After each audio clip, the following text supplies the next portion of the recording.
Yo, what's up everybody? It's the Legend of W here, and I'm playing Battleborn, which I'm playing currently on the PS4 because the open beta was only available for the PS4 since this past weekend. So I took time to go ahead and play it this past weekend and, give my initial reactions towards it. I do understand that the Xbox One and PC versions are of the open beta supposed to come out I believe is tomorrow. So by the time you see this video, it will be out on April 13th, tomorrow. So my initial reactions of Battleborn. So far, I really like the game. I was actually very surprised because I had very little expectations of what I was going to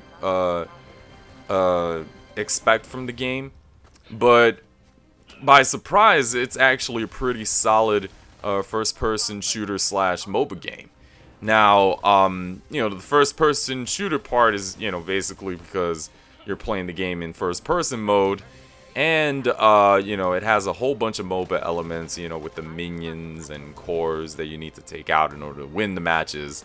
So far, I've been pretty impressed by it. It also does have a little bit, I believe, of like Team Fortress 2 slightly, but somehow I feel like it reminds me a little bit of Quake having armor and life and stuff like that. But that's just me though. But overall, the game is very team based, so don't expect to run and gun and expect to make a whole bunch of kills. You have to really play strategically and make sure that you take care of the enemies smart. You can't just run in there and expect to make those kills. So like this example, this guy just came and tried to take out the turret. I'm like, what are you doing? Like, everybody could see you. Well, I was the only one that saw him, I guess. But anyways, overall, it's a very fun game, very fun classes. There's I think about 25 characters to choose from, so there's a lot of our variety. Like, that's awesome to see in a MOBA title. Usually, I believe, I'm not too sure, correct me if I'm wrong, but in a lot of MOBA titles that I've seen, they usually tend to have around 15 or so, or maybe I could be wrong and they might provide the same number and quality as well. Note that Battleborn is $60, and that's actually something that I'm a little bit concerned of in terms of this game. Now, I'm not trying to downplay it and say that it's absolutely not worth it. It's definitely worth it if you're looking into a really solid MOBA game that so happens to be in first-person mode with very cool characters, very lively characters at that.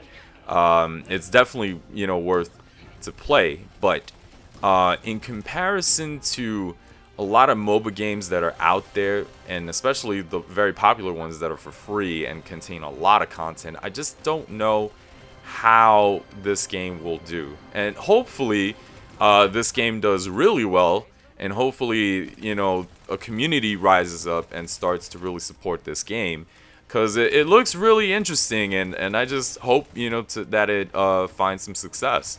Now, I'm really surprised that Battleborn has a solo single player experience where you can play it solo, or you can play co-op with either your friends or everybody in a public lobby. And that really surprised me because I didn't expect that from Battleborn. I thought it was just a straight up multiplayer MOBA experience, but that's not the case. It's basically just like every other first-person shooter. You go from point A to point B, go to the objective, complete whatever it is, kill enemies, and go to the next point and kill more enemies. That's what it is. Now, I'm not really sure if it was a great idea to implement that into the game. I know that there's a lot of people that love single-player experiences. I love single-player experiences myself.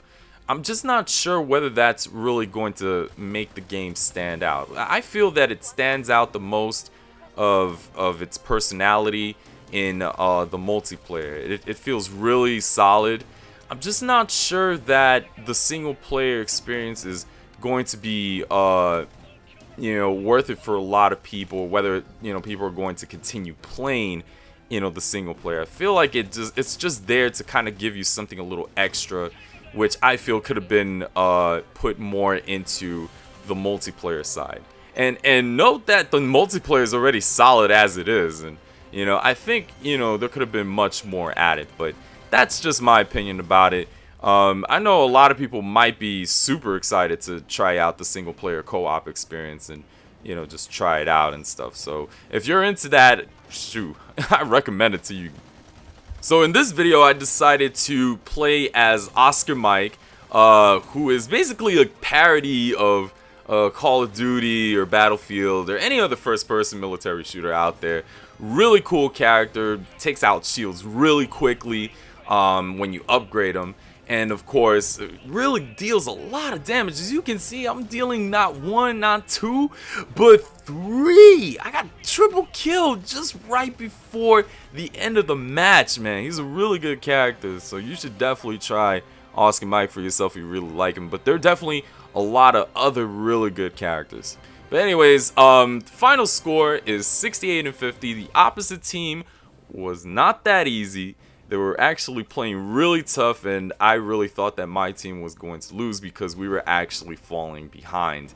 But anyways, I got my boy Oscar Mike at rank 4.